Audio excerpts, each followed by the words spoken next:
अगर आप सिर्फ एक 10वीं पास हो और एक सरकारी नौकरी चाहते हो तो ये वीडियो आपके लिए है, क्योंकि मध्य प्रदेश सरकार ने यहाँ पे 10वीं पास विद्यार्थियों के लिए यहाँ पे भर्ती निकाली है। तो मैं यहाँ पे आपको पूरी यहाँ पे जानकारी देने वाला हूँ अस्पताल सहायक भर्ती 2026 के बारे में। तो सबसे पहले हम ये देख लेते हैं इस वीडियो के अंदर हम लोग क्या क्या जानेंगे।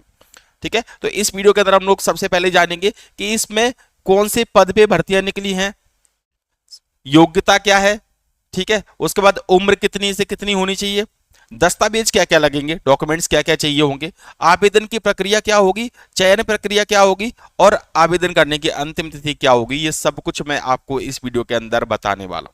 तो वीडियो को पूरा देखना, ठीक है। तो सबसे पहले हम बात करते हैं कौन सी पोस्ट पे निकली है। तो यहाँ पे एमपीईएसबी के द्वारा, यहाँ पे क्योंकि जो एमपी के अंदर जो एग्जाम कराता है वो कौन कराता है, ईएसपी कराता है, ठीक है। तो यहाँ पे आपका अस्पताल सहायक के पद पे भर्ती निकली है। आपको अस्पताल सहायक के पद पे ग्रुप डी की ये भर्तियां हैं, ठीक है। आपको ध्यान रखना चतुर्थ श्रेणी होता है ग्रुप डी, ठीक है, ग्रुप डी की ये भर्तियां हैं। तो ये अस्पताल सहायक की भर्ती है। अब हम बात करते हैं यहाँ पे कि इसकी योग्यता क्या होगी, यानी कि आप कितने आप शिक्षित होने चाहिए। तो यहाँ पे योग्यता तो मैंने आपको पहले ही बता दी है कि सिर्फ आपके पास 10वीं होनी चाहिए, सिर्फ आपके पास 10वीं होनी चाहिए, यानी आपने सिर्फ 10th पास किया हो। अगर आपने 10th किया है तो आप इस भर्ती का फॉर्म भर सकते हो, इस पद के लिए आप फॉर्म भर सकते हो, ठीक है। अब बात करते हैं यहाँ पे आयु सीमा की, बात करते हैं कि उम्र कितनी होनी चाहिए।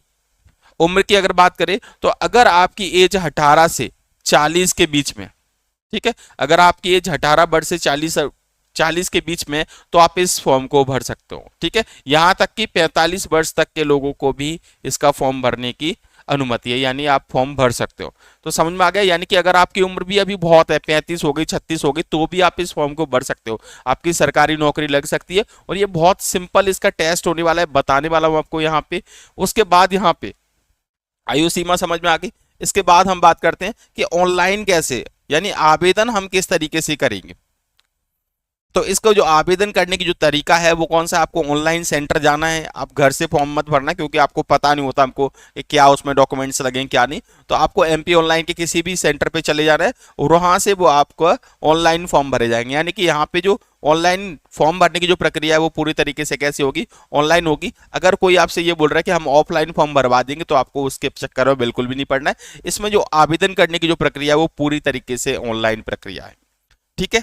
अब हम बात करते हैं यहाँ पे कि परीक्षा शुल्क कितना होगा, कितने फीस लगेगी यहाँ पे। तो अगर आप जनरल कैटेगरी से हो, ठीक है, अगर आप सामान्य से हो, तो आपकी फीस लगेगी यहाँ पे 500 रुपए आवेदन, ठीक है। यानी कि आपको जो आवेदन करने की फीस है वो कितनी है, 500। अगर आप एससी ओबीसी ओबीसी से हो तो आपके लगेंगे 250 रुपए, ठीक है। ओबीसी, एससी, एसटी, इनके लिए जो है वो 250 है, ठीक है। तो जनरल कैटेगरी के लिए 500 है और इनके लिए 250 है। 250 ये लगेंगे और 60 रुपए आपका पोर्टल चार्ज लगेगा, ठीक है, एमपी ऑनलाइन वाला लेगा। तो कहीं ना कहीं आप ये मान के चलो 310 320 रुपए में ये पूरा फॉर्म आपका भर जाएगा, किसके लिए, ओबीसी के लिए, ठीक है। और 600 रुपए का भरेगा यहाँ पे जनरल कैटेगरी वालों के लिए, ठीक है। अब यहाँ पे आपको ये ध्यान रखना है कि आप इसमें अगर दोबारा से संशोधन कराते हैं, अगर कोई गलती हो जाती है उसको संशोधन कराते हैं, तो संशोधन का इसमें 20 रुपए आपका और लगेगा और 40 रुपए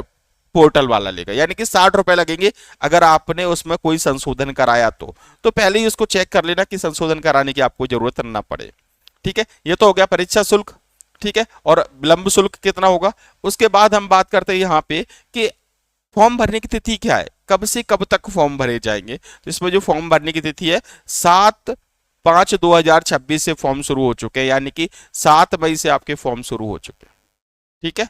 और अब ये कब तक भरे जाएंगे, तो ये भरे जाएंगे आपके, आपको याद रखना है 21 मई तक।